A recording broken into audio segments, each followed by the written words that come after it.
Okay, good afternoon, everyone. I'm John Amodio. I'm chairman of the Staten Island chapter of SCORE.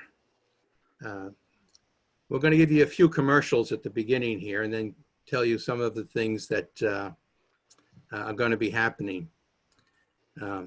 At SCORE, we're volunteers. We're working and or retired executives and business owners who are donating our time and expertise to help small businesses by counseling confidentially with them and mentoring them, and also providing educational materials such as this webinar that you're going to have today. Today's webinar is brought to you by sponsorship from Richmond County Savings Bank here on Staten Island. They are a full-service bank that is part of the New York Community Bank Network. Is being brought to you also by SCORE Staten Island and further by the Independent Association of Accountants of Staten Island. This is called Bankruptcy Tax Guide and Small Business Reorganization Act of 2019. It is geared to help explore business bankruptcy in the post-COVID post-COVID world here. Somehow I got cut off. I'm sorry, folks. Okay. The presenters today are Doreen and Sarah, who's a CPA. We have Richard Korash, who is an attorney, business attorney with Korash and Hollander, and Paul Hollander, who also is an attorney. He is a board-certified business bankruptcy attorney. If you could move to the next slide, please. Good. You will see that all of you have your lines muted. I ask you to please use the Q&A versus the chat for any questions that you might have. At the end of the program, we will send copies of slides to all the people that are in attendance. There will be a brief survey that will be sent to you after the webinar. I ask that you please take the time to complete it so that we're better prepared and help you with other things that may come up in the future. And if you are looking for CPE or CE credits, you're going to receive an evaluation form at the end of the program. And there will be 6 keywords that will be provided during the presentation that you will need to put onto that evaluation form so that they will send you the certificate that you need as evidence that you've attended this webinar. Also, there will be a 5-minute break at about the hour mark after Doreen and Sarah has completed her presentation so that you have a chance to at least stretch your legs and maybe go get another drink. With that, I just want to turn it over for a few minutes to Leonard Andis. Leonard, if you would. Yes, good morning. Thank you, everybody, for attending. Thank you, John. Actually, my comments are going to be very brief because John just about covered my entire list, so that makes life easy. My name is Leonard Andis. I am currently the president of the Independent Association of Accountants. We are a group of accountants, whether CPAs or non-CPAs, EAs, annual filing season on Staten Island.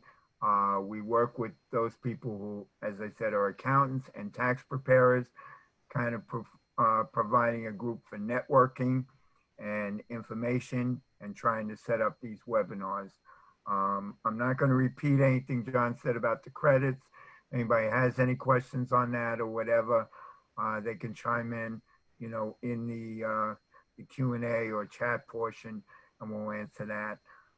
We will do our best to get to all questions, but there are a lot of people online and we might not be able to get to all of them during the presentation. So if you need to contact somebody afterwards or you would like us to get back to you, there is contact information provided during the course of the handouts. All right. Anyway, with that, I'm going to let Doreen take over because there's a lot of information. So thank you again, everybody, for attending. And Doreen, it's all yours. Thank you, Lenny. So you will be giving them at least 6 of the keywords twice, so they will be able to jot those down as we go. I will periodically chime in with keywords, and they should jot them down. I will repeat them at the time I'm saying them, but by rules and regulations, I can't go back and give them a half hour later. Okay. Well, thank you, Lenny. Thank you, Independent Association of Accountants, SCORE, and Richmond County Savings Bank. My name is Doreen Insera. I'm a CPA here on Staten Island, Certified Government Financial Manager. I've been in practice with my firm for 25 years. I'm honored to be here with Richard Karash and Paul Hollander of Hollander and Karash, and we'll have their information at the end. My part of the presentation, about 50 minutes or so, is the IRS Publication 908 Bankruptcy Tax Guide. So I'm going to talk about some of the provisions that possibly Richard and Paul will speak of, but they're going to be in more detail. Of course, we wanted to bring this to you today because the economic effect of the coronavirus may have many businesses and individuals considering bankruptcy. One of the major goals of bankruptcy is to provide the debtors with a fresh start, which Paul and Richard will speak to you later about, by discharging certain pre-bankruptcy debts. That comes from one legislation that came late in 2019, before the coronavirus hit. The Small Business Reorganization Act of 2019 becomes effective in February 2020, right before the CARES Act. One caveat that I found in my research, though, was entities that derive substantially all their income from operating a single real property are ineligible for Subchapter 5. We'll talk a little bit about that with Paul later on. About 3,000 applicants came in to be supervising trustees in the U.S. Trustee Program for the Small Business Reorganization Act, and 250 of them candidates, mostly attorneys and accountants. So this is a great presentation for the practitioners. Rich and Paul will go over the key provisions of the Act, and we will let you know how the CARES Act impacts that. It makes more small businesses eligible for the Small Business Reorganization Act of 2019, in that the small businesses with secured debt and unsecured debt of less than 7.5 million become eligible. I'm going to cover bankruptcy estates. So you'll see at the bottom of this slide, the threshold for bankruptcy estate filing.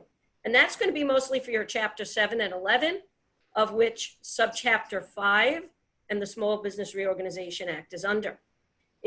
Also, the estate filing threshold is based on the married filing separate. So when I talk about the bankruptcy estate filing, it's on the married filing separate threshold and on the tax rate schedule.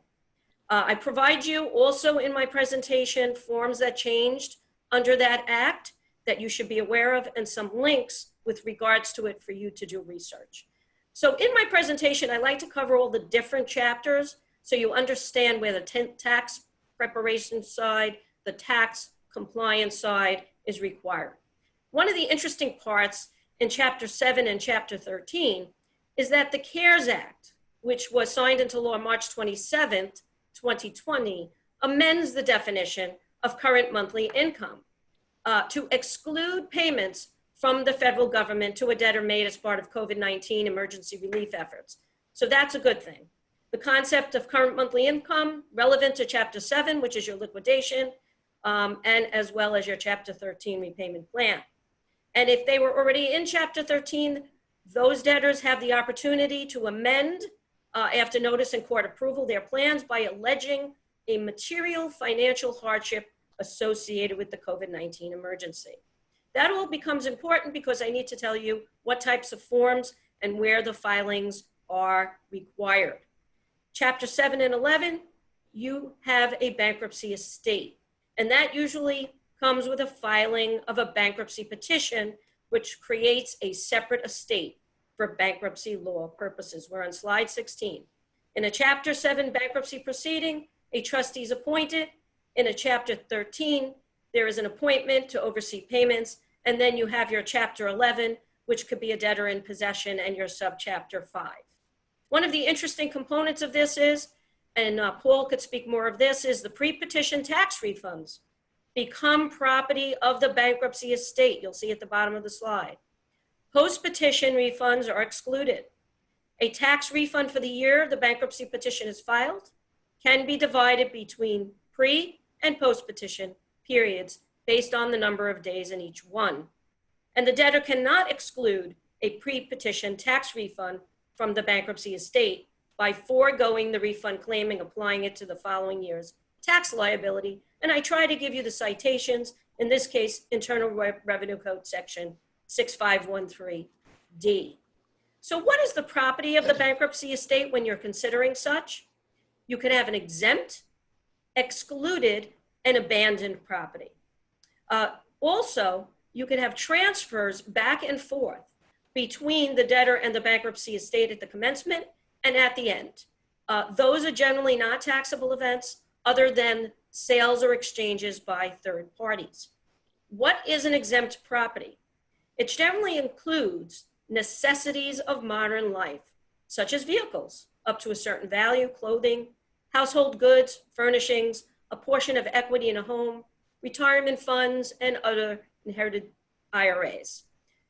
The note about exempt property can be subject to IRS collection, and that brings it back into the tax area following the conclusion of a bankruptcy case. If the tax liability isn't dischargeable, or in certain cases, if the liability is dischargeable, but secured by a lien recorded before bankruptcy was filed.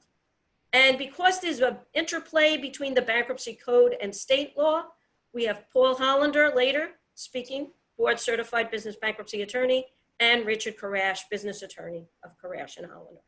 On the tax compliance side, for Chapter 7 and 11, we have a separate estate. We're going to actually do a case study later. This is under Internal Revenue Code section 1398A. However, a separate estate isn't created for tax purposes when a debtor is a corporation or a partnership. We'll talk about what their compliance is, or an individual undergoing a Chapter 13 is section 1398. So since a separate estate doesn't result when the corp or partnership files for bankruptcy, the trustee or the debtor in possession must file the annual corporate or partnership income tax returns and pay any tax due. And you'll see later that tax compliant is very important. It could impact the bankruptcy proceedings.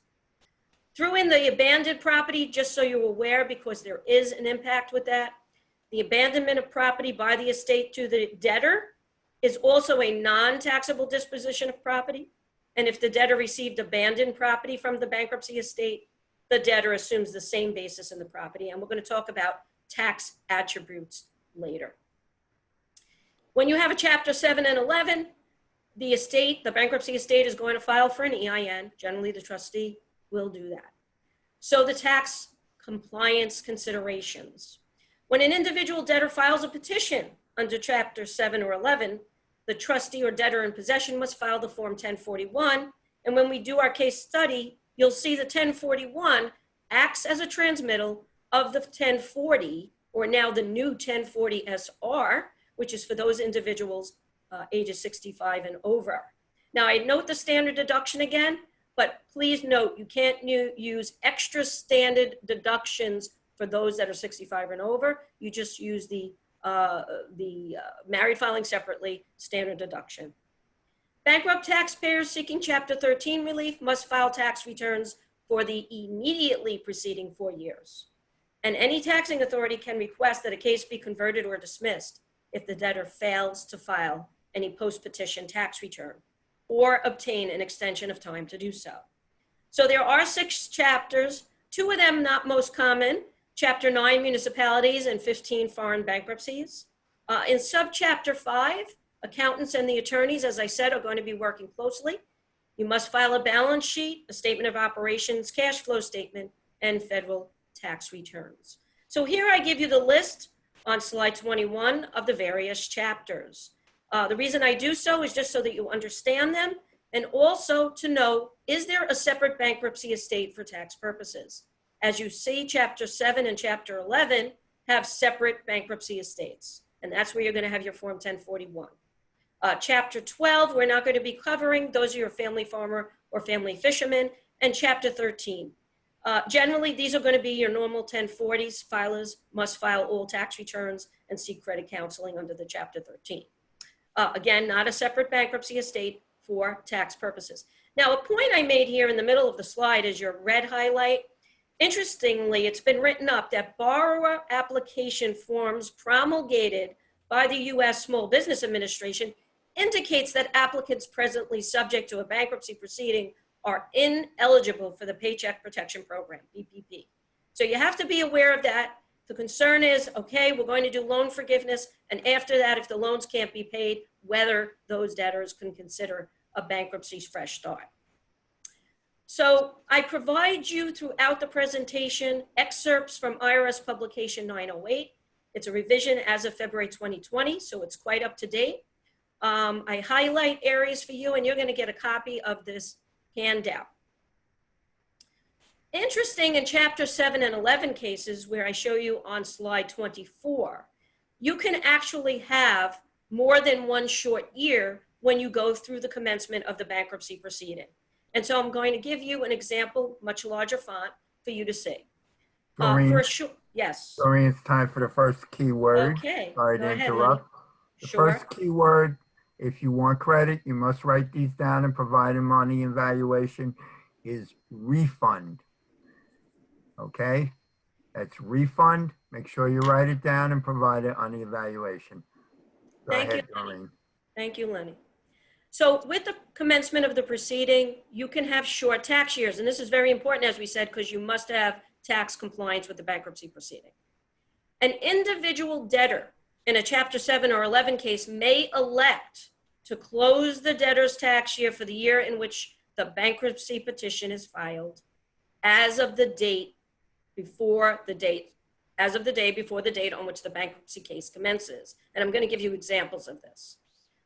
If the debtor makes this election, the debtor tax year is divided into 2 short years of less than 12 months each. The first one ends on the day before the commencement date, and the second tax year begins on the commencement date. So this election can be made. Now, if there are no assets other than exempt property, the debtor cannot make a short tax year election.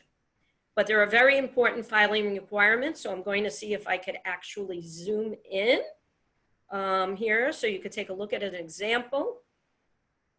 Of course, we have example number 1.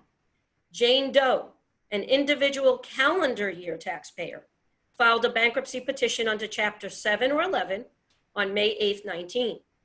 If Jane elected to close her tax year at the commencement of the case, Jane's first short year for 19 runs from January 1 through March 7th of 19. Jane's second year then runs from May 8th, 19 through December 31st, 19. And to have a timely filed return, Jane must either file a 1040 or SR, whichever applies, for the period January 1 through May 7th by September 15th. In order to avoid delays in these cases, you want to write on these returns Section 138 election. You can also do it on the extension as well, which is the 4868. Further down on this slide, I like to talk about the husband and wife, because that happens where you may have a proceeding where each of them are filing. Paul and Mary Harris, where it says example 1 on the bottom, are calendar year taxpayers. Paul's voluntary Chapter 7 bankruptcy case begins on March 4th. If Paul does not make an election, his tax year ends on March 3rd, as we said above. But if he makes an election, Paul's first tax year is January 1 through March 3rd, and then the second begins on March 4th. And then Mary can actually join Paul's election, and they both could file January 1 through March 3rd, and that's due July 15th. So I thought that was very interesting because you could actually miss those dates, and as such, you need to work closely with the bankruptcy attorney and with the accountant. So what happens in the case of not filing the returns that are required? What happens if you do not file your returns? For debtors filing bankruptcies under these chapters, the Bankruptcy Code provides that if the debtor does not file a tax return that becomes due after the commencement of the case or obtain an extension, as we talked about earlier, the taxing authority may request that the bankruptcy court either dismiss the case or convert the case to a case under another chapter. And I talk about that later below when you see chapter 11, which can be converted to chapter 7. Also, there's the concept of taxpayer consent of disclosure. Because in bankruptcy court, you can have a disclosure of a debtor's return, the tax preparers need to make sure they should have their consents on file on 7216, section 7216 and 6713. I do a whole other presentation on that with regards to ethics, but you got to be very careful about disclosing taxpayer information. If the bankruptcy case was not voluntary, disclosure cannot be made before the bankruptcy court has entered an order for relief, unless the court rules that the disclosure is needed for determining whether relief should be ordered. So you need to analyze it to determine whether disclosure can be made, and disclosure needs to be made. So you need to have the proper forms in place when engaging the client. When the debtor's income tax returns for the current and prior years are upon written request open to inspection, that happens in the bankruptcy cases where you have 7 and 11. The debtor's income tax returns for the current and prior years upon written request will be open to inspection and disclosure to the trustee, but only if the IRS finds that the trustee has a material interest that will be affected by information on the return. And the definition of a material interest is generally defined as a financial or monetary interest by the trustee. Disclosure of bankruptcy estate's return information to debtors. Again, the bankruptcy estate tax returns are open upon written request to inspection. So there must be a written request by or disclosure to the debtor, so the debtor is aware in a Chapter 7 or 11 bankruptcy case. And disclosure of the estate's return may be necessary to enable that debtor to take over the tax attributes when the bankruptcy case terminates. In Chapter 13, you usually have your individuals, your self-employed and unincorporated businesses. Chapter 13 relief is not available to corporations and partnerships. We'll talk about later how they take care of their filings. But in these cases, with your individuals and unincorporated entities, they must be filing their forms 1040 or 1040s SR. And then you have to watch where cancellation of debt is reported. We're going to show an example, so I'm not going to belabor this on this slide. But you need to be aware because certain things are going to be taken over by the debtor after the bankruptcy proceeding is over. And also, interest on trust accounts in Chapter 13 cases, not reportable on the debtor's returns. It's reportable to the U.S. trustee system, but is not reportable for tax purposes. Okay, so Chapter 7 or 11, as we said, we have a new taxable entity. You're going to have a bankruptcy estate represented by the trustee or the debtor in possession in Chapter 11 or Subchapter 5. Chapter 7 has the trustee. So if you have a husband and wife, as you see at the bottom of slide 30, they may file a joint bankruptcy petition. We talked about short years and joining the petition. Their bankruptcy estates are jointly administered. The estates, however, are to be treated as 2 separate entities for tax purposes. 2 separate bankruptcy estate income tax returns must be filed. And each spouse, if they do meet the married filing separate standard, then there's going to be a filing required. And you could look further and research more at IRS publication 908.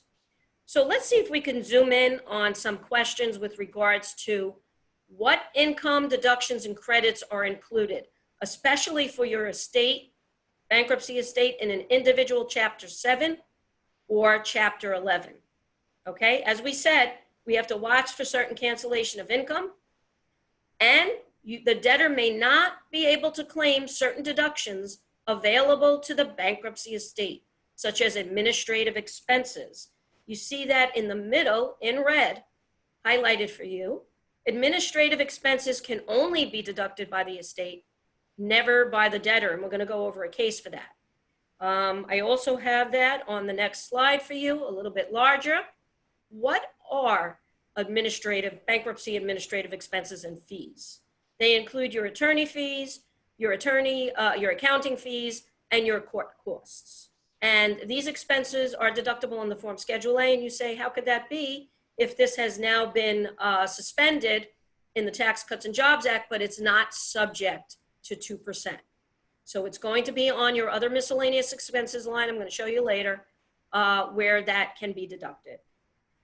For IRC, Internal Revenue Code Section 67E, also administrative expenses of the bankruptcy estate attributable to conducting a trade or business for the production of estate rents or royalties are deductible on their specific schedules on the 1040 or the 1040 SR, Schedule C for business, Schedule E for rental property, and Schedule F for farming property, for farming business, with the 1041 transmittal. There is also something called the administrative expense loss, and that's known as an AEL. An AEL may be carried back 3 years, forward 7 years. The AEL amounts can only be carried to a tax year of the estate and never to the debtor's tax year. An AEL is not a net operating loss, which I'm going to talk about a little bit later because I want to bring it up since the CARES Act has changed that. But it is treated similarly and must first be carried back to the earliest year possible. Okay? So the debtor does not assume the bankruptcy estate's administrative expense losses, as we said earlier. It's going to be shown on a separate line on Schedule A and then reported by the bankruptcy estate on a Form 1041. So I gave you as part of this presentation, and you'll get it as part of the slides, dates that you should be aware of with regards to net operating losses. Because when you're going through bankruptcy, you may need quickie refunds, okay? These are on your Form 1139 tentative refunds. Why would you do this? Well, the Tax Cuts and Jobs Act said you can only take net operating losses in the current year, starting in 19, up to 80% of the taxable income. Well, the CARES Act eliminated that to 100%. And also it eliminated the thresholds, the ones I give you in the middle of this slide, such as the $250,000 single threshold net operating loss and $500,000 for married taxpayers. Now you could wipe out all the income, and if you have a carryback, you must go carry back 5 years. And so since the IRS noted under the COVID-19 crisis that taxpayers needed funds quickly, they expedited the tentative refund for corporations, 1139, and for individuals, estates, and trusts on your 1045. And they also issued notices 2020-26, which gave corporations a 6-month extension because we're talking about some old years. However, that date passed for 2018, which is your June 30th, 2020. For 2020-24 notice, this talks about what if I don't want to carry back and I want to relinquish my carryback period.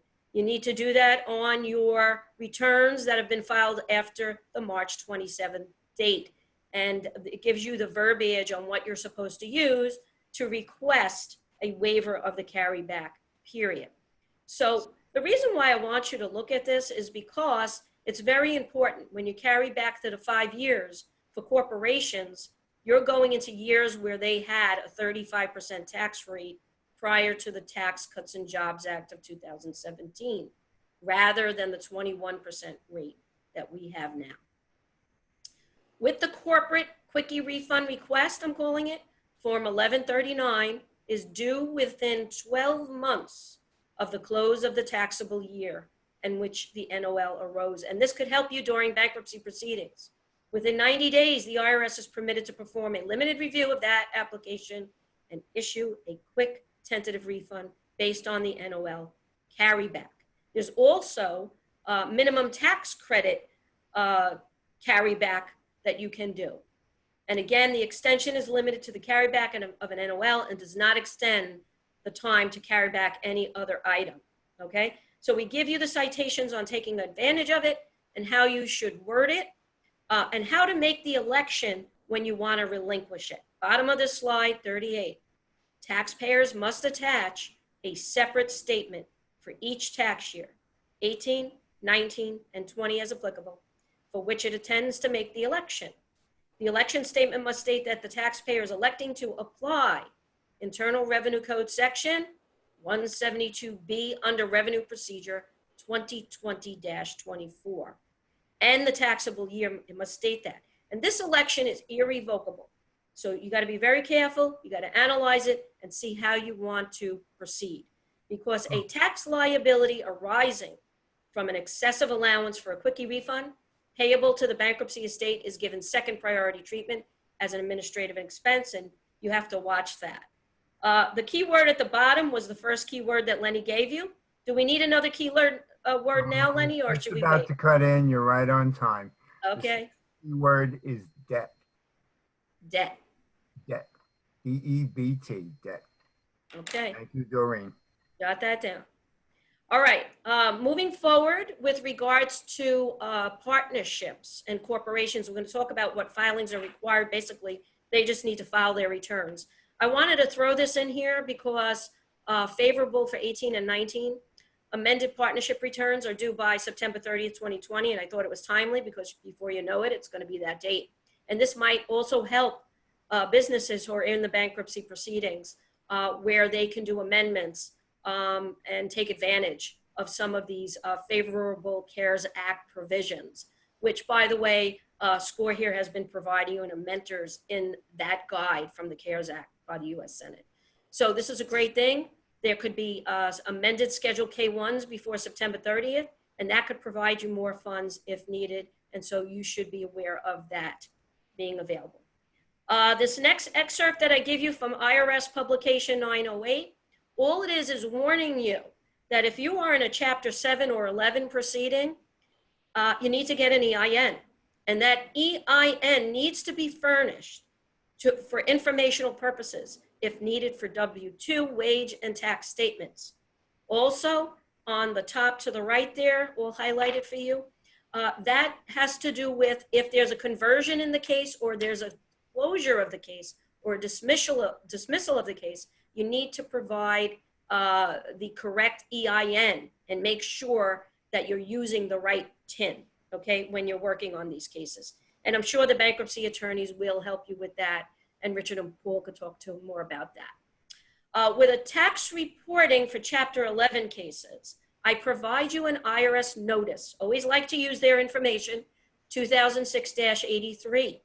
Requires the debtor to attach a statement to his or her individual income tax return, Form 1040 or SR, stating that the return is filed subject to a Chapter 11 bankruptcy case. So that needs to be done.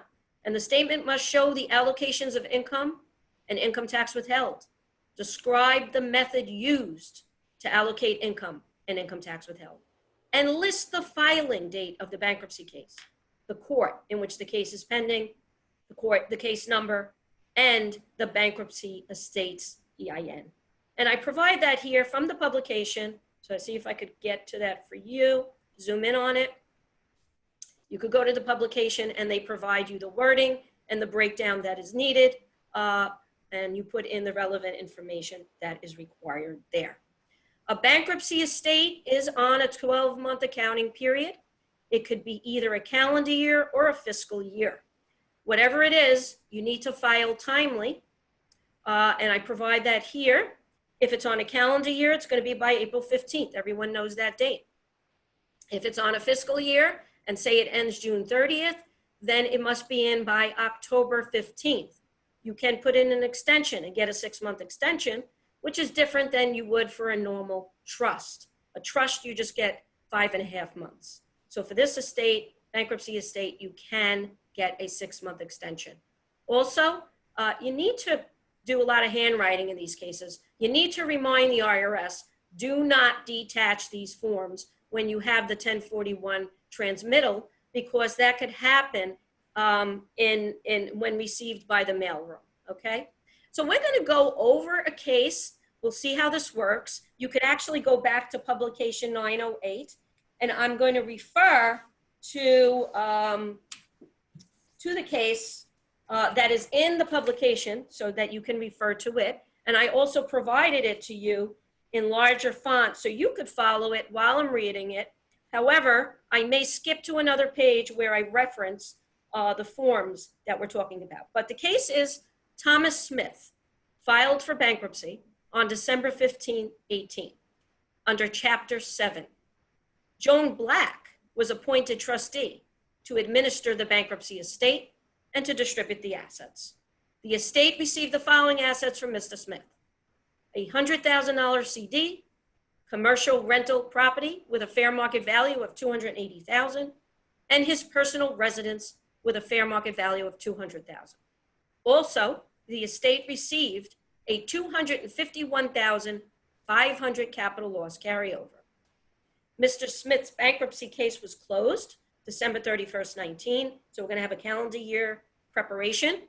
During 19, Mr. Smith was relieved also of $70,000 of debt by the bankruptcy court.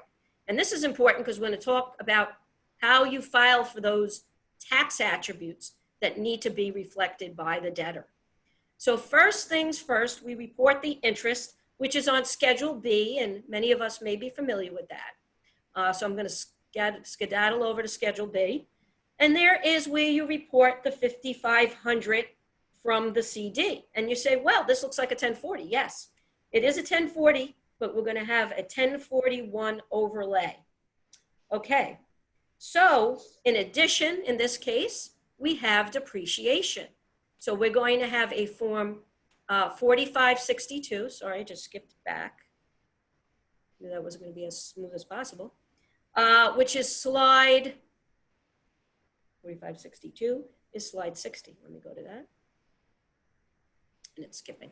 So as you notice on line 16, there is other depreciation of $5,000.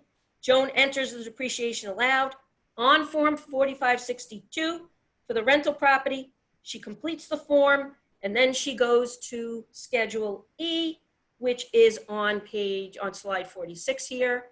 And we report the commercial properties, income and expenses, and of course, the depreciation there. Now, this is a net triple lease, so quite interesting enough for those accountants out there. Qualified business income deduction doesn't apply, but it could have if it was available for the estate.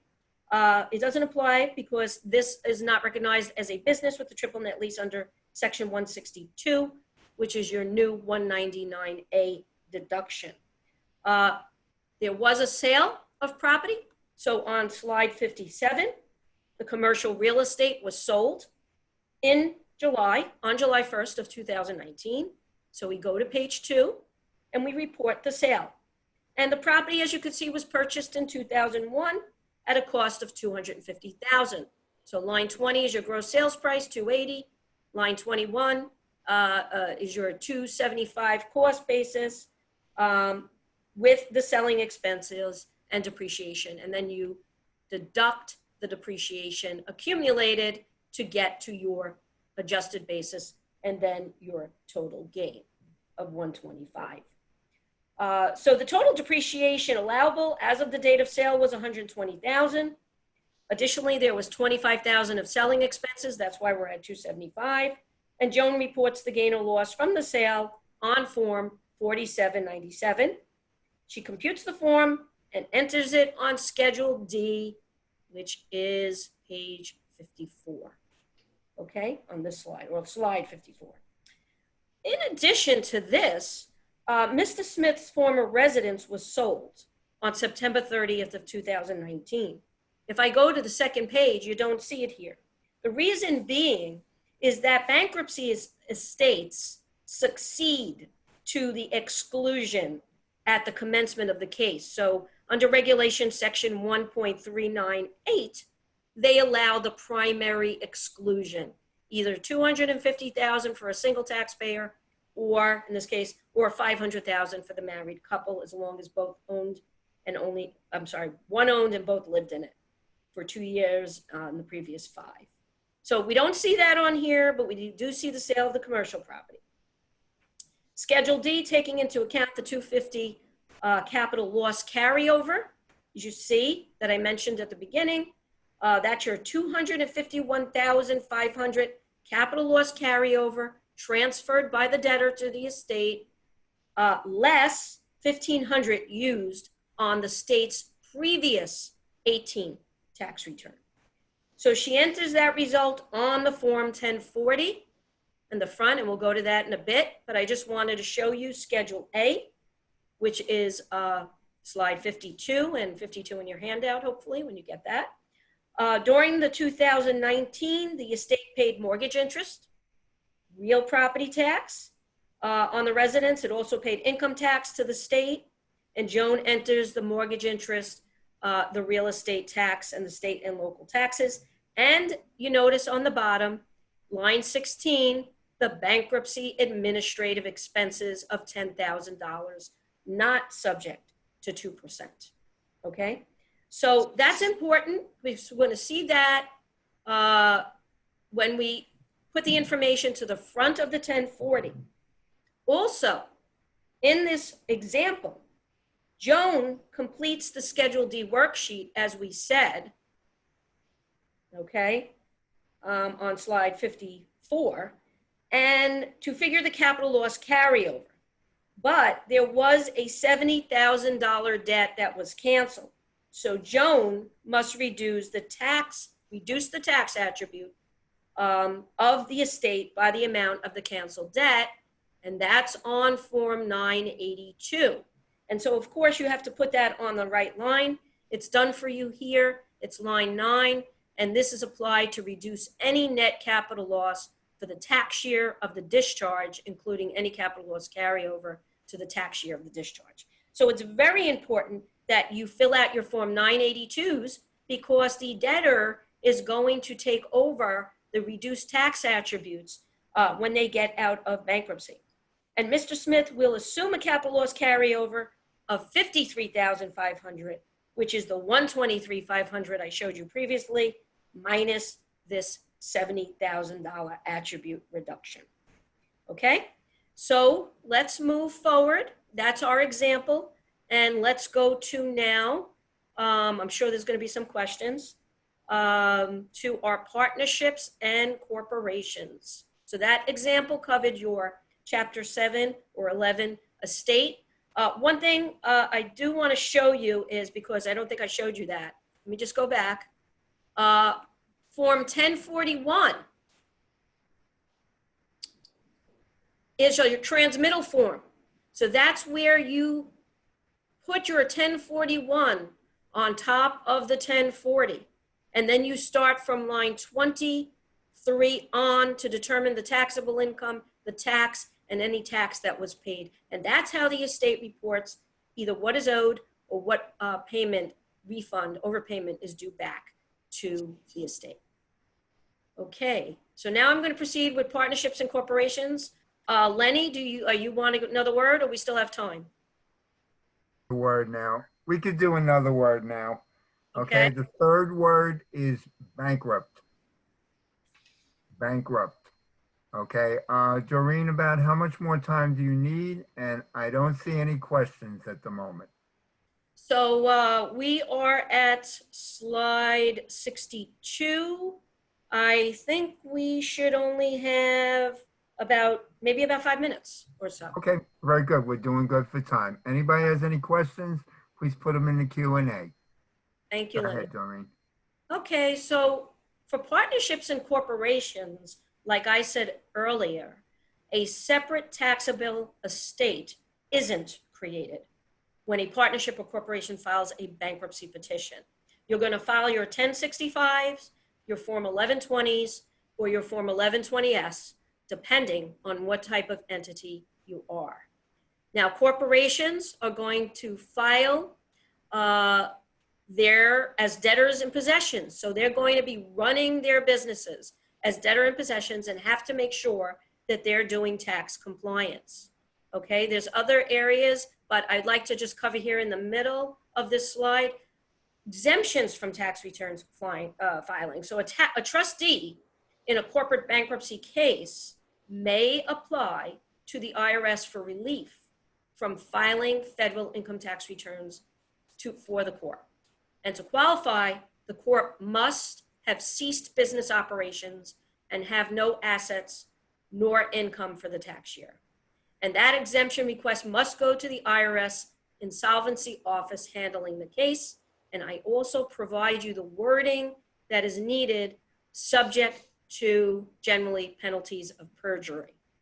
So you have to get those in timely, again, because you don't want to risk your bankruptcy proceeding. We talked about disclosure.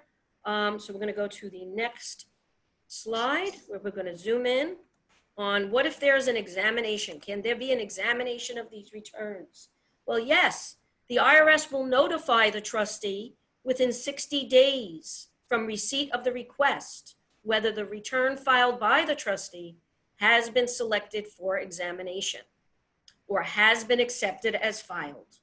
If the return is selected for examination, it will be examined as soon as possible, and the IRS will notify the trustee of any tax due within 180 days from receipt of the application or within any additional time permitted by the bankruptcy court.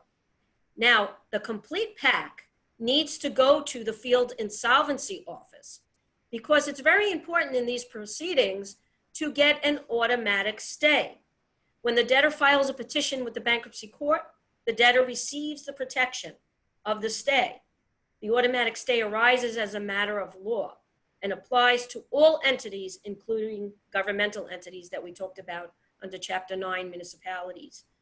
The automatic stay, I want to emphasize this, does not prohibit, 1, an audit to determine tax liability, 2, a demand for tax returns, 3, the issuance of a notice of deficiency, or assessing a tax and sending a notice and demand for payment. These can all happen. And as I've spoken previously with various bankruptcy, in the case of cases, and in one case with Richard, on one case, we talked about collection statutes.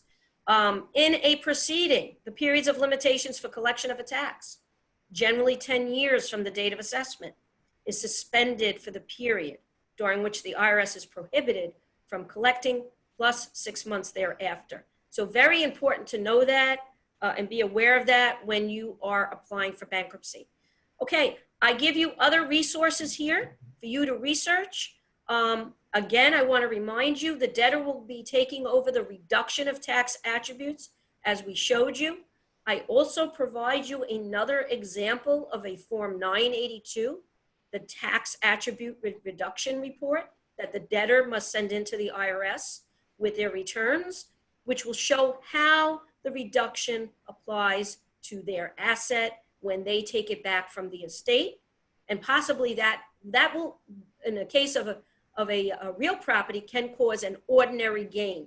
That $10,000 that we show here on this line 5 can now cause an ordinary gain, converting it from a capital gain. Okay, I provided you resources to get help, various resources. You can also contact the Taxpayer Advocate Service when you try to go through IRS and you're not getting where you need to go.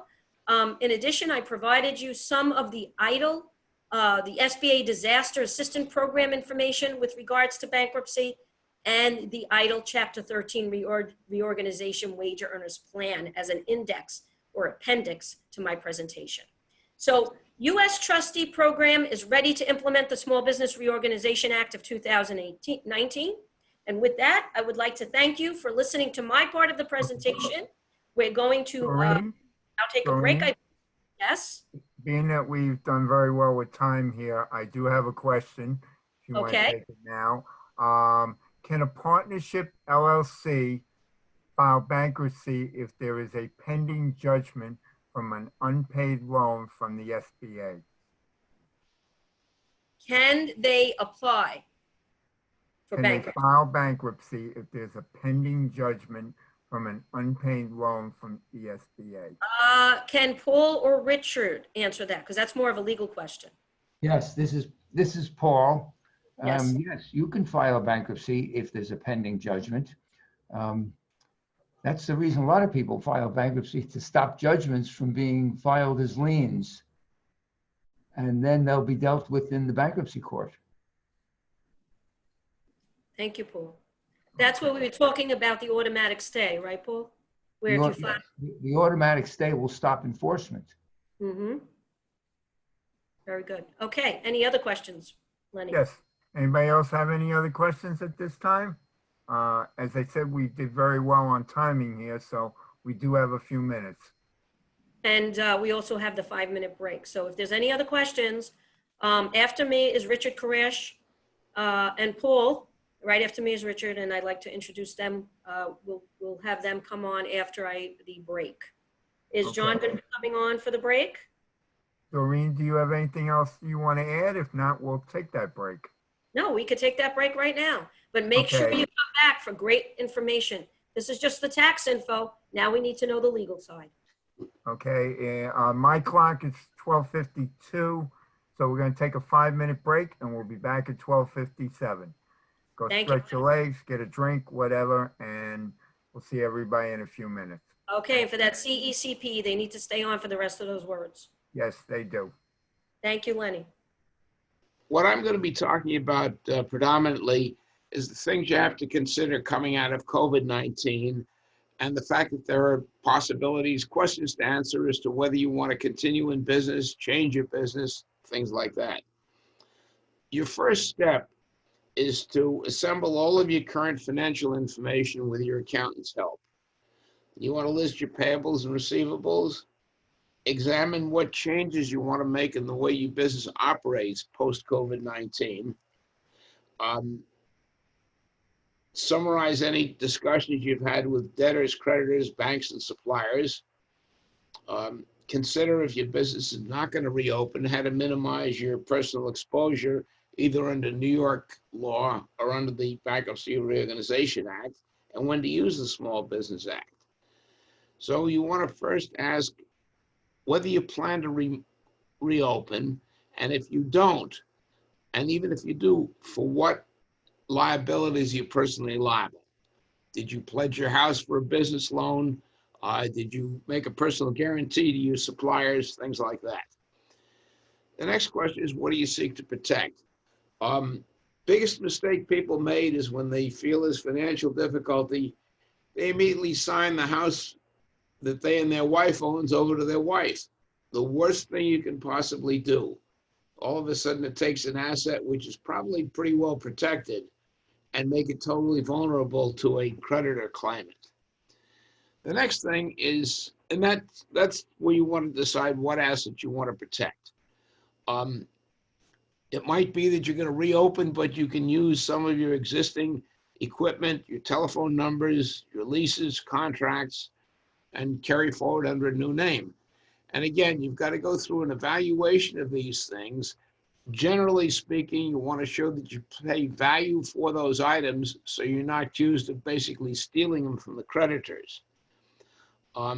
Once you've looked at these things, it's time to have a consult, usually with ourselves, with your general attorney, your family attorney, and most importantly, with your accountant. You have to give some previous thought as to whether you think you want to continue to reopen or whether we're looking to protect non-business assets, and if you want to make changes in your business. Also, in some cases, whether you have a source of money. Are you trying to just get through a bad COVID period and you feel your business will come back once you can restart? Do you have to make changes in your business? Do you have to cut out parts of your business? When you assemble this information, then you can decide whether there are non-bankruptcy New York State solutions, a possible straight liquidation under common law, possible use of a trust fund to collect receivables and pay payables. There are a number of things you can do within the state without bankruptcy, useful assets going forward, etc.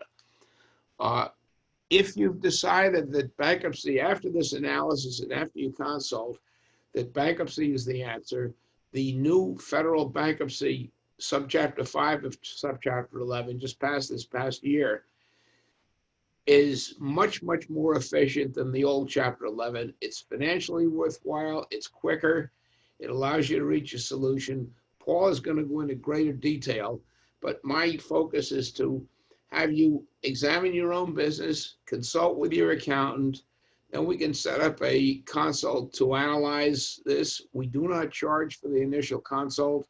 We will, at that point, figure out a potential plan, some questions, and for that, we will have to go into a great deal of detail. So don't waste the time by not assembling your information first.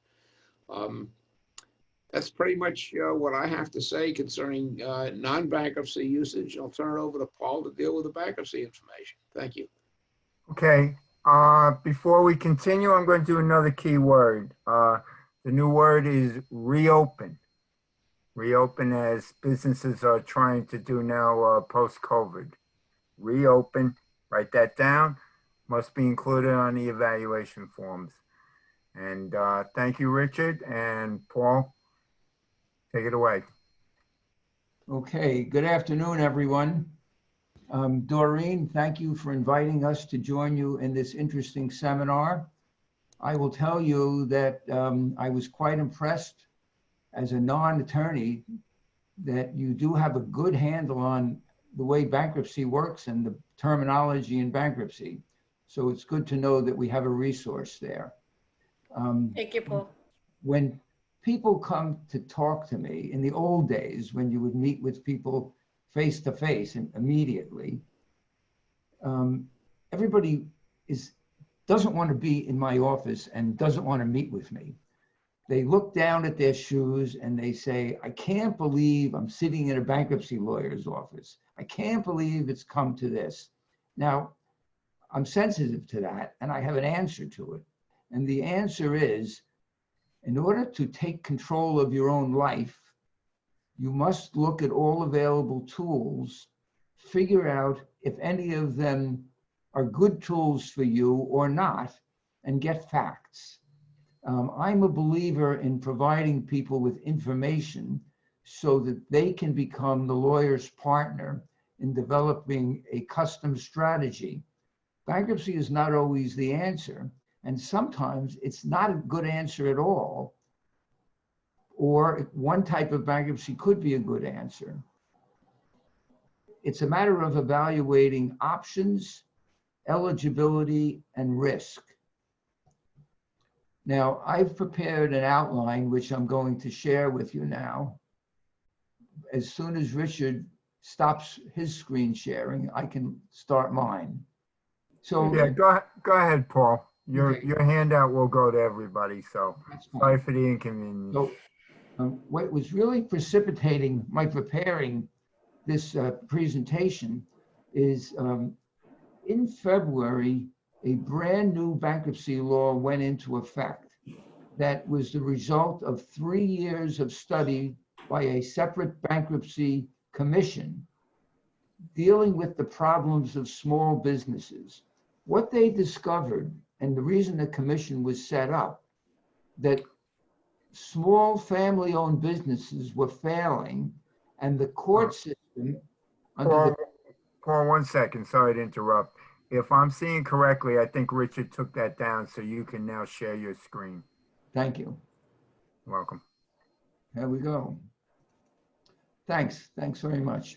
The court system was not adequately addressing the needs of small business owners because from personal experience, I know that it could cost at least $100,000 to do a full-fledged Chapter 11 reorganization.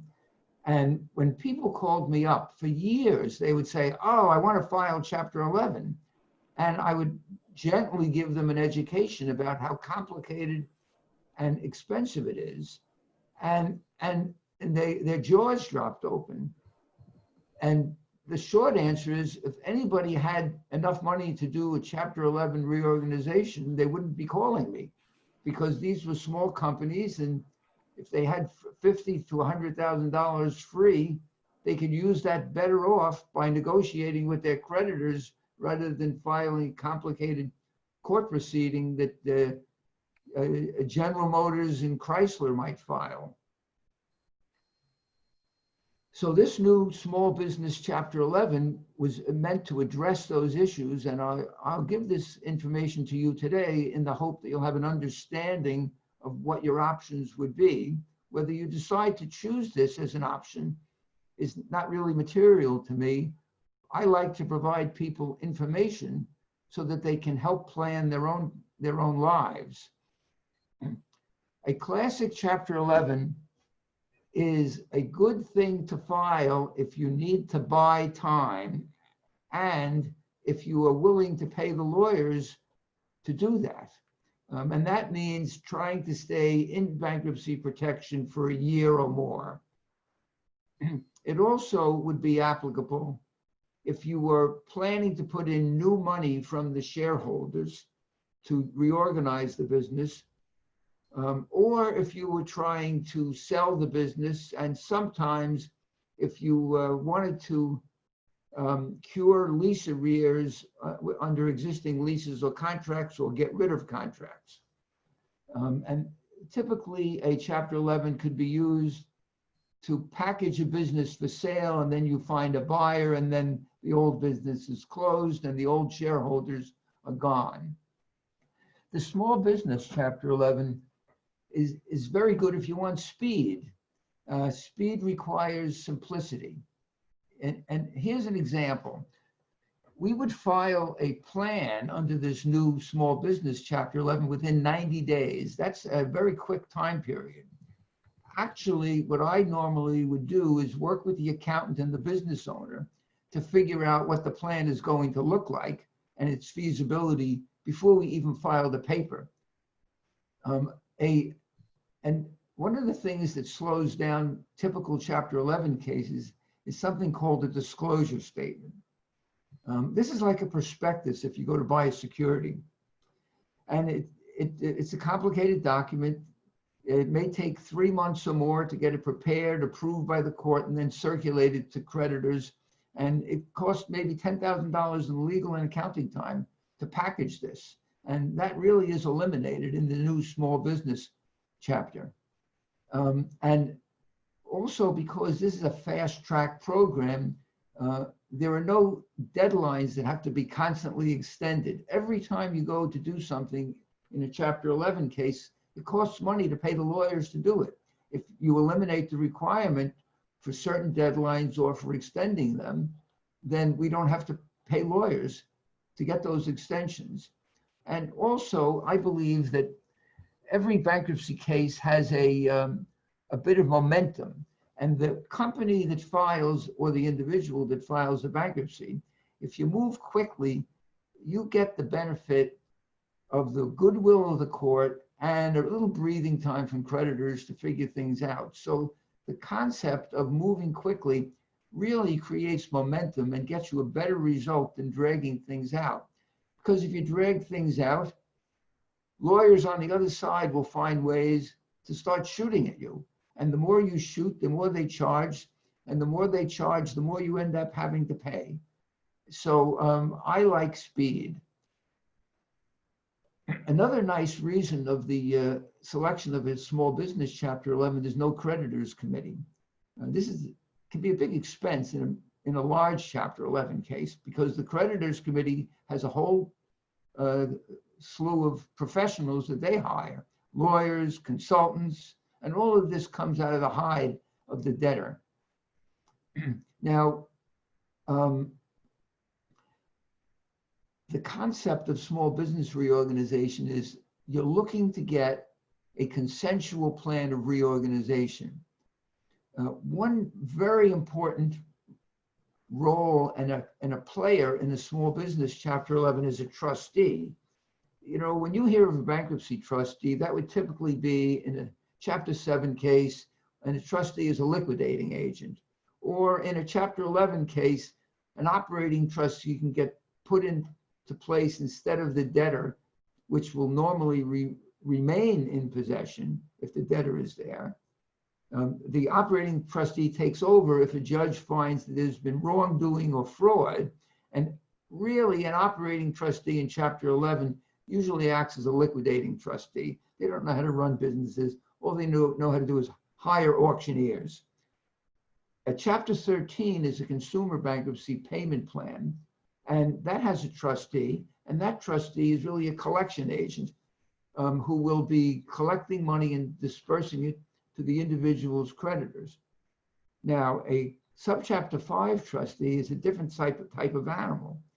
Oftentimes, it's not even a lawyer. Sometimes it's an accountant or a person with business experience, because the trustee's job in Chapter 11 is to work really as a mediator and a facilitator of bringing about a plan that everybody can vote for.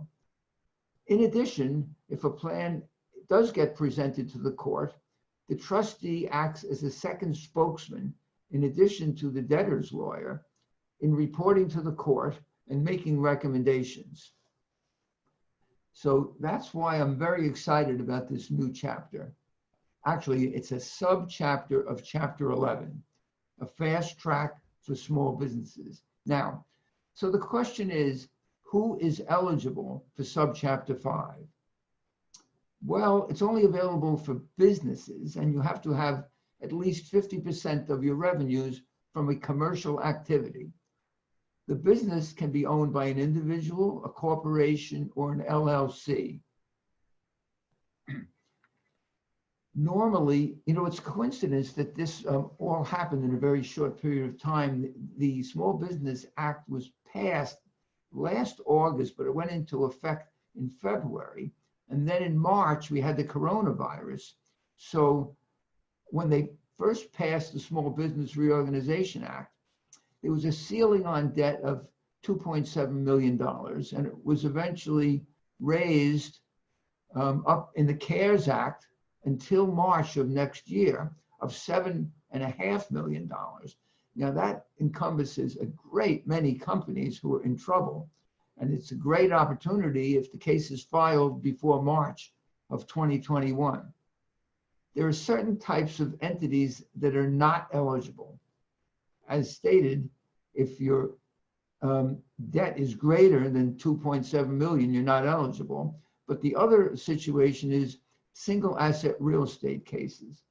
Now, single asset real estate cases are types of businesses that own real estate and only one piece of real estate. And they're subject to certain payment obligations where within a couple of months, they have to start making their mortgage payments. There's a specific exclusion for small business, for single asset real estate entities, and they are not eligible for the fast track subchapter 5. Now, I recently had a case where the potential client was a tenant from a general landlord of all the co-op commercial property, because the New York co-op law prohibited income from commercial uses more than a certain percentage of the income.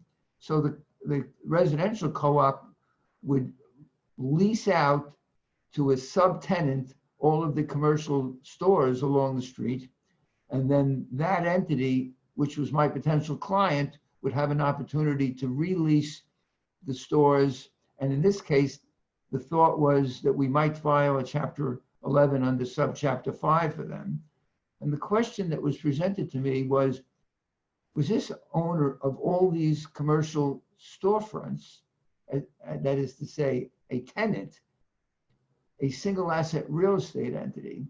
And we came to the conclusion it might be considered that, even though it didn't have to pay a mortgage. And if it was, the whole purpose of filing this Chapter 11 would have been defeated, and the litigation cost would have exceeded the benefit. So the decision was that the company didn't file. But the law always has interesting questions that no one's addressed before. So I would like to give you an idea of the cost of subchapter 5. And we do that in the opposite direction. We take a look at costs that would have been incurred in a classic Chapter 11 and show how they are minimized in subchapter 5. As I indicated above, there's much less work for the debtor's lawyer, the debtor being the company in reorganization. And if there's much less work, there's much less legal fees. My experience is small family businesses don't have a large budget. They've usually invested most of their business and personal revenues to try to make the business work. And any type of bankruptcy filing has to be under a reasonable budget that they can afford. Also, there's no creditors committee, no counsel to creditors committee, no committees, expenses, or outside consultants. And there's another item that's a cost of a classic Chapter 11.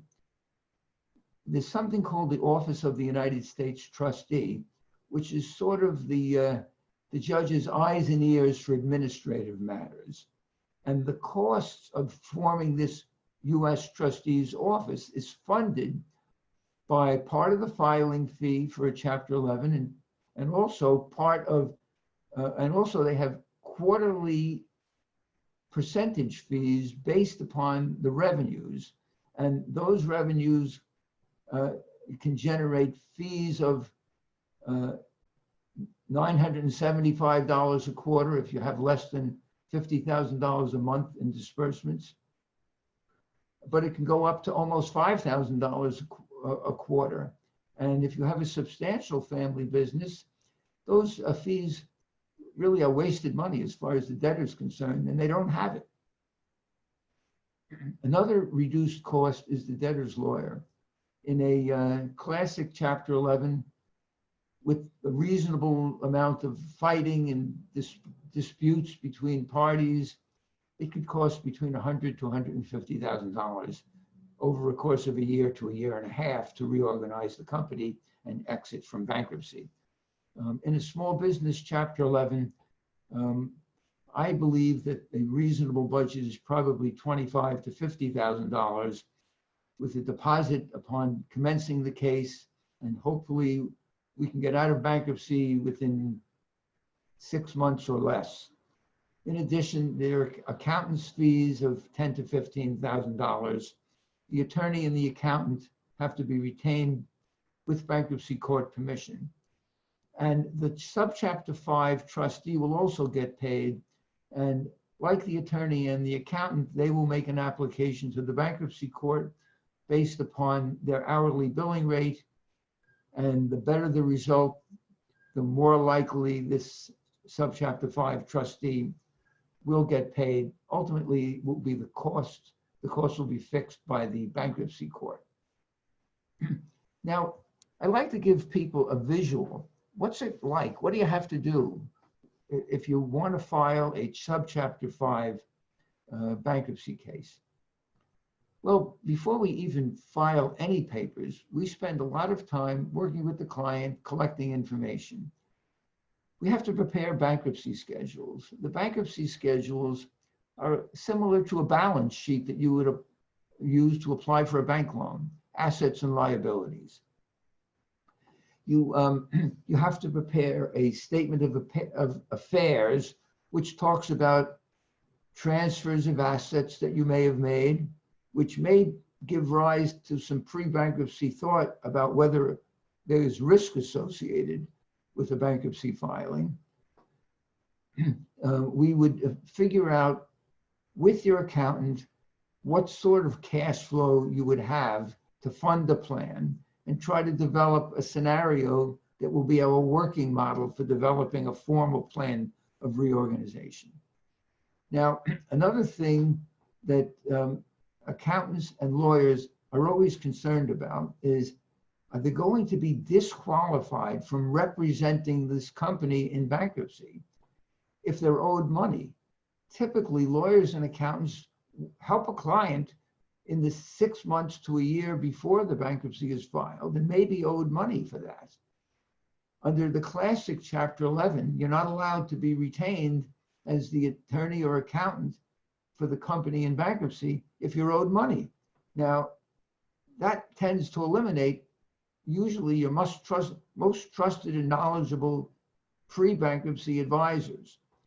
Recognizing this, Congress passed this Small Business Reorganization Act, a bipartisan accomplishment in an era when bipartisanship was not common, which allows a pre-bankruptcy professional to still be retained in the bankruptcy case so long as the pre-bankruptcy debt is less than $10,000.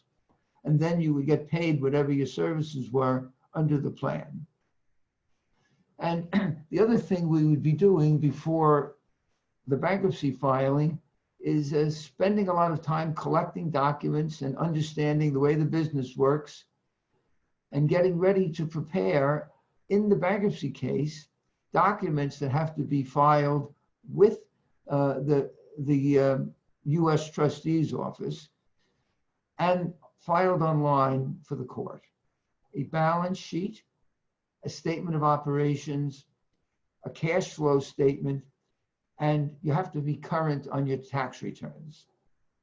Now, once the case is filed, the U.S. trustee will monitor it to make sure that you've opened up new post-bankruptcy bank accounts, payroll accounts, operating accounts, and closed the old ones, transferring the money to the new entity. Only certain banks are allowed to receive funds as a federal depository in the US courts. So we would have to work with you to find a bank that met those requirements and that you're comfortable in working with. It's necessary to stay current on payroll taxes and sales taxes. We will have a telephonic meeting with the US trustee's representative about a week or two after the case is filed. About a month after the case is filed, there's a general meeting of creditors, which again will be telephonic. And it's not on Zoom, it's actually a conference call. And it will be conducted by the United States Trustee's Office to get testimony about the truth of the schedules, the debtor's history and what brought them to filing, and what their plan is for exit. That's just a narrative. Then begins the fun work. Unlike a classic Chapter 11, we are going to be engaging with your creditors. We're going to be talking to them. We're going to try to figure out what we can financially afford and a structure to accomplish that. 60 days after the case is filed, there's a mandatory conference with the judge. Again, this is going to be on a telephonic conference until the courts open up. And 90 days after the case is filed, we're supposed to file a plan. Now, it's always possible to ask for an extension. I like keeping the momentum up. I think it's good for morale. It makes the judge like the debtor. It shows progress. It creates pressure on everyone to move quickly. Now, I'll tell you that business owners don't realize, and that's why I'm saying it now, it's time consuming and requires you to put another hat on. On the one hand, you're spending your time trying to manage your business. On the other hand, before bankruptcy, you were trying to shoot away the people who were chasing after you. That job is now over, but you're going to have to participate as a partner with the lawyer and accountant in spending time on court matters and as an ambassador for the company in front of the judge. What's nice about the bankruptcy courts is they're really there to help the company that's seeking assistance. Creditors have rights too, but the upper hand and the edge comes with a debtor who's honest and comes with a workable program, says what they're going to do, and lives up to what they say they're going to do.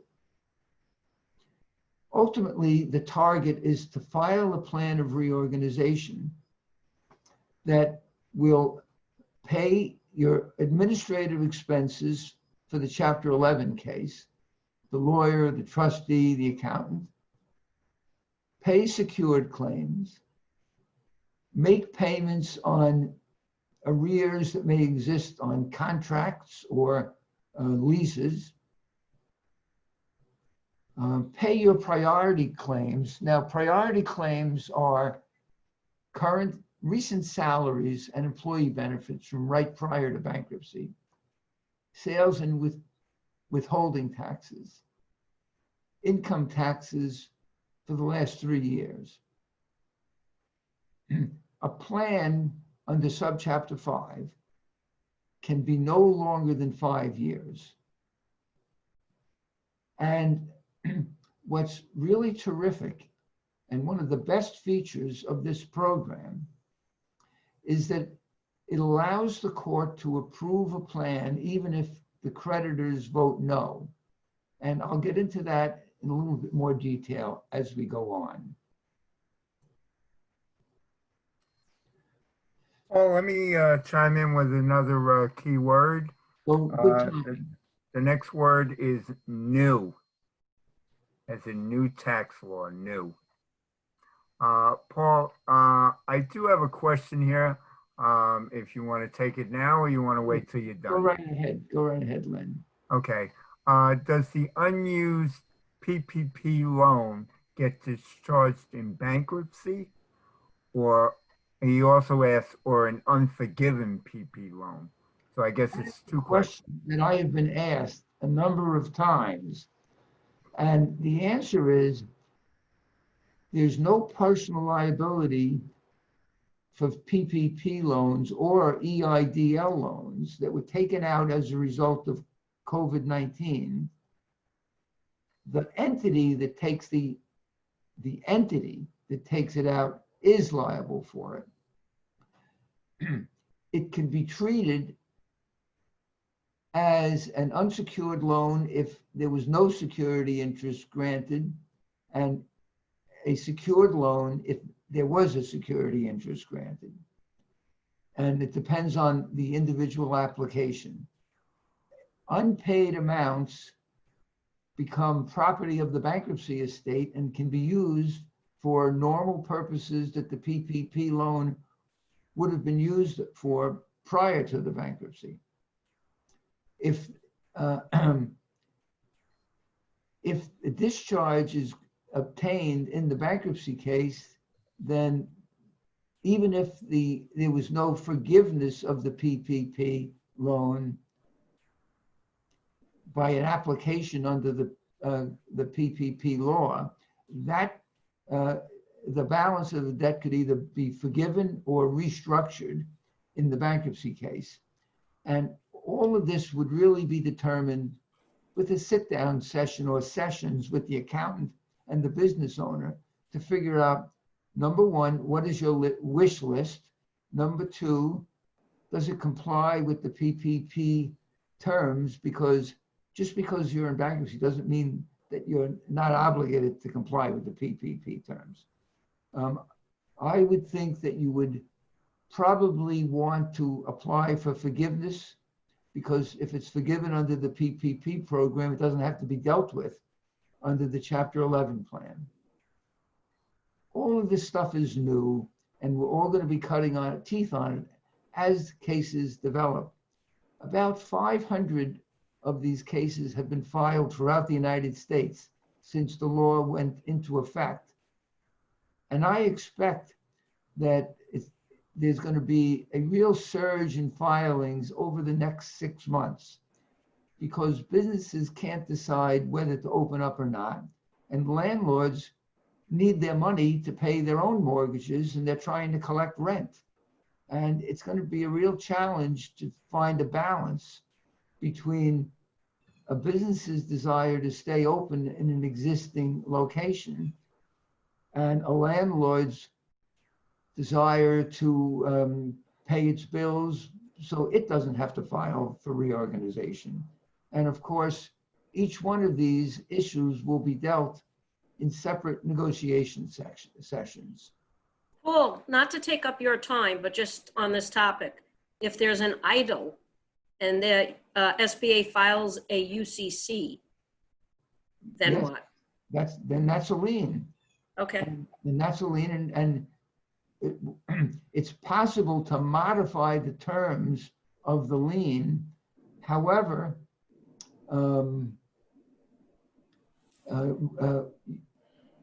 the EIDL loans go on for years and they're great terms. And a Chapter 11 under sub 5 can only do a 5-year plan.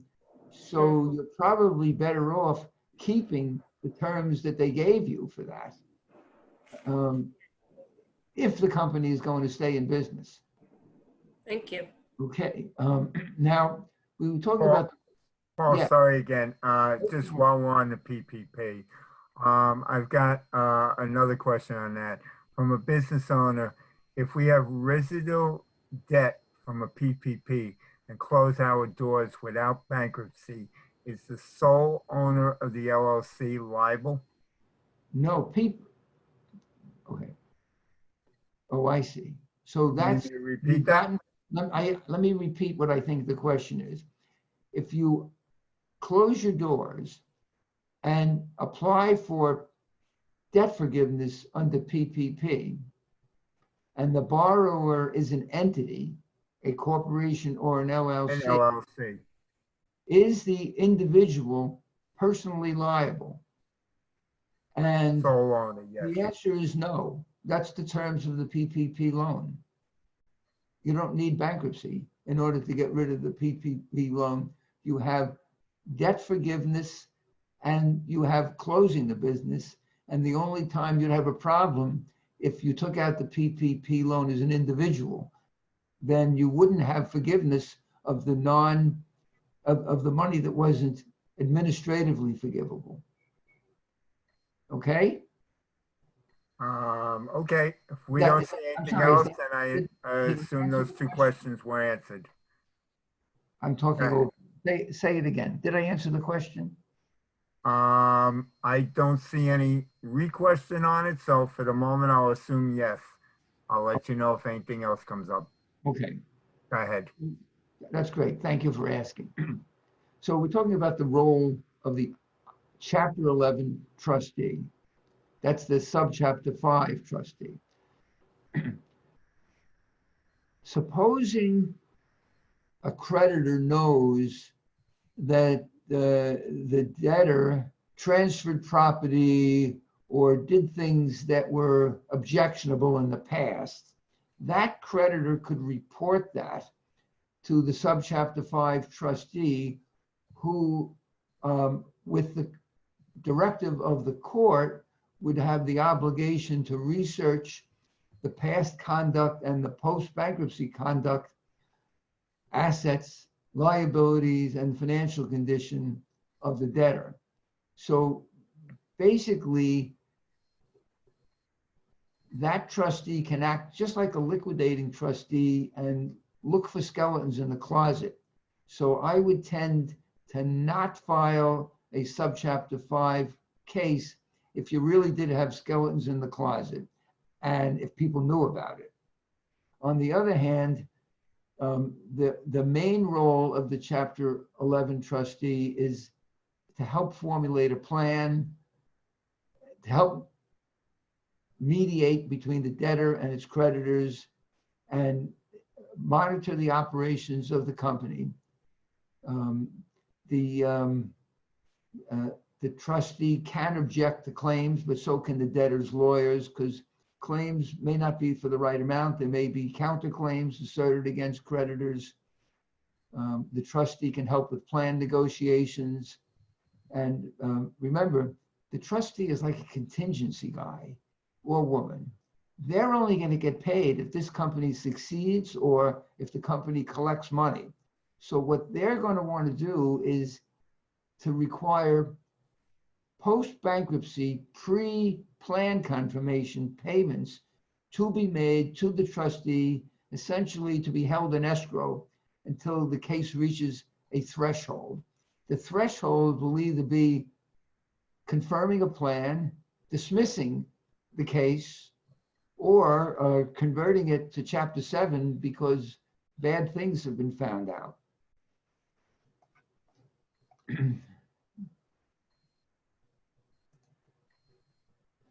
Now that's the trustee's obligations. What are management's obligations? Number one, you have to do your job as an owner of the company. You have to pay your current operating expenses. You have to pay rent, mortgage, payroll taxes, any other taxes and insurance. And you have to file reports with the U.S. Trustee's office proving that you've been doing this. In addition, you have an operational role. You have a role as a finance director. You have to file the bankruptcy reports. You have to help develop a plan, and you have to show up in court or make court appearances on a telephone. So this is the way to get your life back, but it doesn't mean you can abdicate responsibility and let your lawyer do everything. It truly has to be a partnership between the professionals and the business owner. One nice thing about this subchapter 5, although there's a deadline for filing a plan, there's no drop dead date for confirmation. So let's say you filed your plan on time, but there's issues that prevent you from starting because maybe you're not allowed to open your business yet and you don't have any money. We may have a plan based upon projections, but we really need more time. The court is likely to give us that so long as we're otherwise following the rules. And what's also nice is if we work quickly, you avoid litigation that could typically take place in a typical Chapter 11. And I'm going to give you in point L here a list of some of the things that caused, in my opinion, wasted legal fees. If you drag your feet, then somebody's going to object that you're taking too long and cause extra motions to be made that you're going to have to pay for in the bankruptcy court. If you don't pay your mortgage or you don't pay your rent, the creditors are going to make a motion to lift the automatic stay, which is the protection you get when you file Chapter 11. So the thing to do is we need to work with your secured creditors and your landlord to try to figure out a consensual way for them to get some money until certain events occur. And this is case specific. So I'm making a list of things that usually waste money. Delaying, not paying key creditors that are supposed to get paid. Working on a complicated disclosure statement, which is unnecessary in subchapter 5. Well, I like to file bankruptcy schedules before the case is filed. Sometimes to prevent closing of a business or eviction or foreclosure, it's necessary to file very quickly. I like to be, I don't like to buy a pig in a poke. I like to know what's happening and what the facts are. And that way we don't have to, we don't have surprises later on. And then we can work quickly and efficiently to develop a plan. Typically, lawyers will ask for motions, will file motions for an extension of time to prepare bankruptcy schedules. I think that's foolish. I like to be prepared in advance. Now, a key concept, one of the main points of this subchapter 5 was to prevent owners from losing their own business. This would happen in classic Chapter 11 cases because there's a rule that says if creditors don't approve your plan, under certain circumstances, you can ask the bankruptcy judge to approve it anyhow. And if the creditors, and if you're doing that and you're not paying the creditors in full, then you're not allowed to retain your ownership unless you put in a large cash infusion into the business.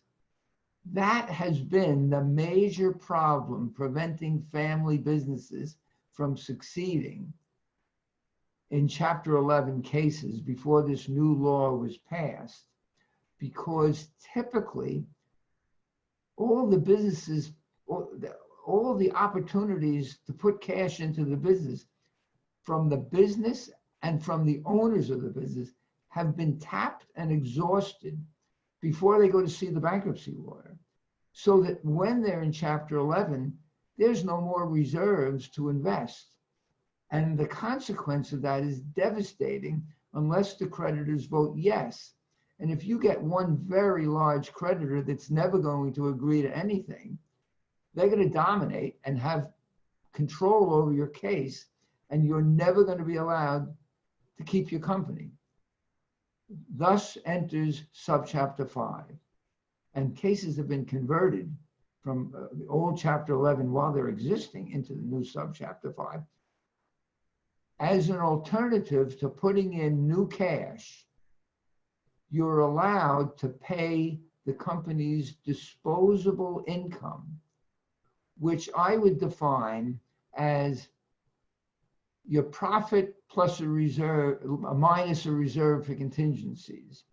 So if you were to pay the disposable income for at least 3 years and at most 5, and it did not result in 100% payment to creditors, you could ask the judge to approve the plan over the objections of creditors. Another problem that used to exist in the regular Chapter 11 is you needed to have one class of creditors that voted yes. And sometimes that's hard if you only have, a class of general unsecured creditors, which is everyone you owe money to except mortgages, and it would include landlord arrears.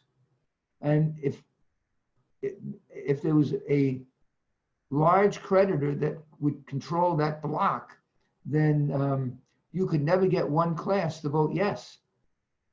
And we'd avoid that problem in subchapter 5. Another protection for the owners of the company is in classic Chapter 11, the creditors committee, or even particular creditors, could file a competing plan of reorganization after the debtor's period of exclusivity expires. And that does not exist in subchapter 5. Nobody else can file a plan for your company. The same thing applies in Chapter 13 for individual payment plans. That can't be forced upon you. It has to be a voluntary filing that creditors can't control. Now, I've given you an idea of the requirements, the eligibility for subchapter 5, the advantages over regular Chapter 11, and what it looks like to be in this type of a court proceeding. But there are certain times that you should never file any type of of Chapter 11. If you are a contractor and you receive money to work on jobs, you should never file any type of Chapter 11. There's something called Article 3A of the lien law, which makes you a statutory trustee for all funds that you receive on a particular job. And the law says that you're not allowed to use any of the money that you received for a job to pay your own overhead expenses or your general rent, your general mortgage, your general payroll. You can only use it for materials and payroll for the job that you receive that money on. Now, going back to the real world, there's not one contractor in New York State or in the United States that ever follows this rule. And the problem is, when you violate this rule, the owner of the company becomes personally liable for misusing it. And the other problem is, your construction corporation is not allowed to use any money that they receive to conduct business in Chapter 11, because typically it all is designated to a particular contract. So any type of Chapter 11 for a company that is doing construction work is, unless there's special circumstances and other funding, is never going to be able to succeed and will ultimately be converted to a Chapter 7 case. Many years ago, I was asked by a prominent asset protection attorney to file a Chapter 11 case for a contractor who was building a school in Manhattan. And I told him that I wouldn't do it because I knew that this would ultimately be converted to Chapter 7. And when it was converted, a trustee would be appointed.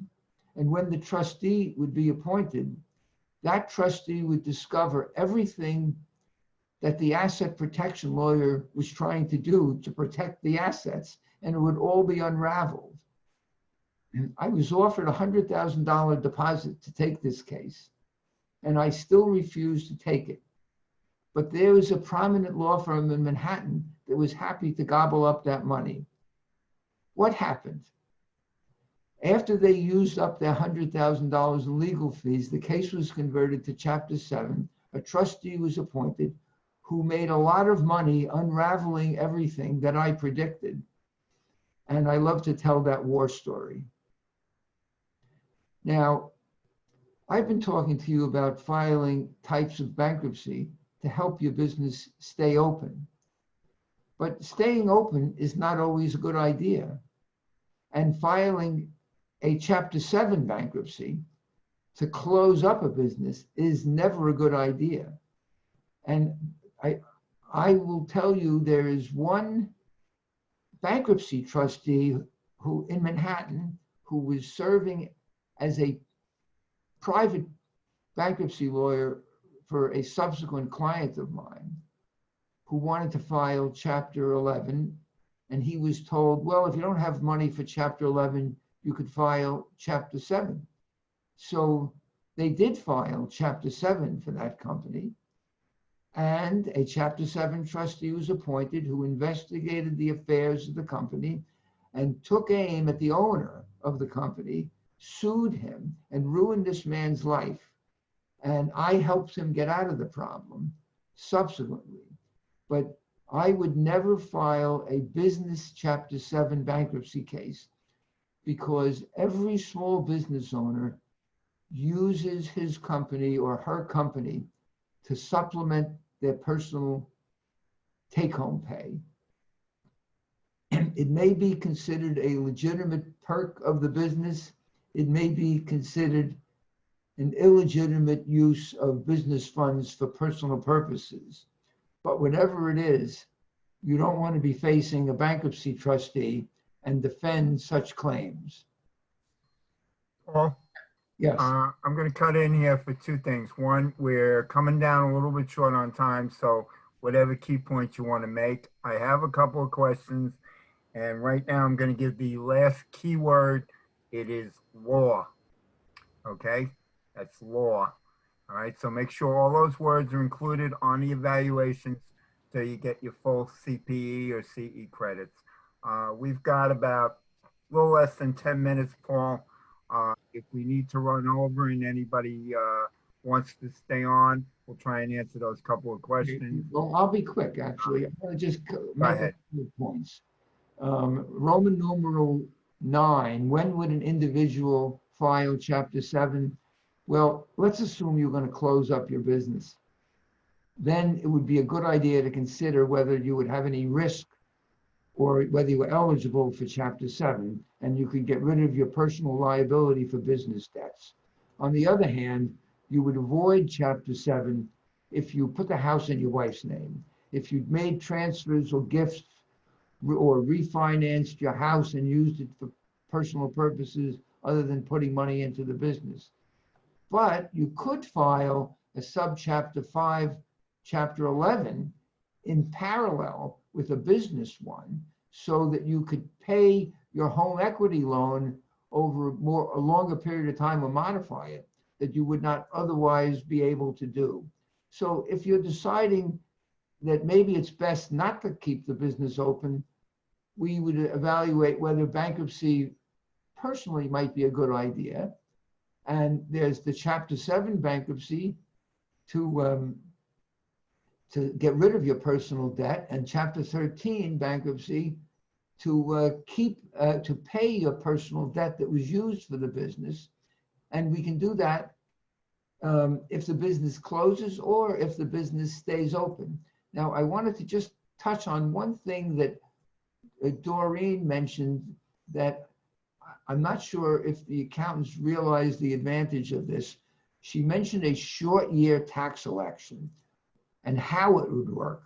But the reason you would do it is if you knew that there was going to be assets distributed by your Chapter 7 personal bankruptcy trustee, wouldn't you want the bankruptcy trustee to pay your income taxes for last year, for the first half of the year? And that's the situation where you would make that election so that you would only have to pay your income taxes for that portion of the year after the bankruptcy case was filed. And my conclusion is, just like my partner's introduction was, the first thing you have to really do is ask yourself, do you want to keep your business open? Is it realistic? And if it is, we can try to develop a strategy to do that. If you decide that it's time to do something different in your life or use your experience to do something different and do a lateral switch and close up the business, we can help you structure that and organize it, whether you file bankruptcy or not. I think the most important thing to do is to educate yourself and to try to develop an action plan. Because if you just sit still, you're going to go crazy. But if you're developing a program to make your life better, we'd be happy to be your partner. Now, Lenny, if you have any questions. Yes, I do. I got a couple questions, and then if people stand by a second or two, I'm going to have a couple closing remarks. First question is, can an LLC apply for a I guess that's Chapter 5, Yes, for 6 or 7 year old loans? it doesn't matter how old the loans are. What only matters is that you're eligible. And you're eligible if you're engaging in a business activity that generates at least 50% of your income. And based upon those qualifications, the answer is yes. If you're not engaging in business, then you're not eligible. But if the loans are old and you want to include them in a reorganization plan and perhaps pay them at less than 100 cents on the dollar, it might be a great idea. Okay, thank you. There's another one. Is there any forgiveness for an SBA loan for the individuals that signed for the loan for an LLC when they file bankruptcy under Chapter 5? Well, the first question is, are they actually guarantors? Because if it was an SBA loan under COVID, the loans that I've seen are you're not personally liable for them, even if the LLC took them out. But we'd have to take a closer look at that. If you are personally liable, then you would be able to, and if you were still in business, then you could get a discharge of that liability if you paid your disposable income for 5 years, or we could ask for 3. Okay, Thank you. and okay, I got one more here, back to the PPPs. If the SBA indicates that the loan will not be forgiven because one has used the funds provided for ineligible expenses, I'm not sure what they're at. Well, let me answer the SBA question. look through an LLC to create personal liability. I guess they're trying to find out, could there then be personal liability? Let's start out by assuming that you took the PPP loan, you used the money for allowable purpose, and there was money left over after you used the money for allowable purposes. If you spent it for non-allowable purposes, we could provide under the plan to treat that deficiency as, or that non-forgivable amount, as a general unsecured claim along with business credit cards or trade debt in one large class, and pay them a percentage of money for a 3-year period at least. And if that didn't work, we could go to 4 or to 5 years. But the business has to stay open and perform under the plan. And what's interesting is the law requires a provision for default. So supposing you say you're going to do a plan for 3 years, and after 1 year you stop making the payments, there would have to be a provision in the plan that would give creditors some rights in the event that occurred.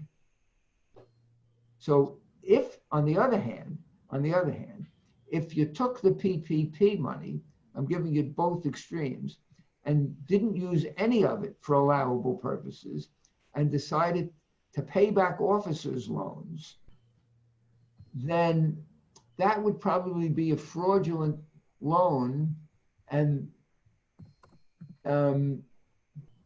certainly the entity that borrowed the loan would not be able to forgive a fraudulent transaction. If it was an individual that borrowed it, that would be a non-dischargeable debt. So we'd have to look closer at the details and hopefully try to negotiate a consensual plan.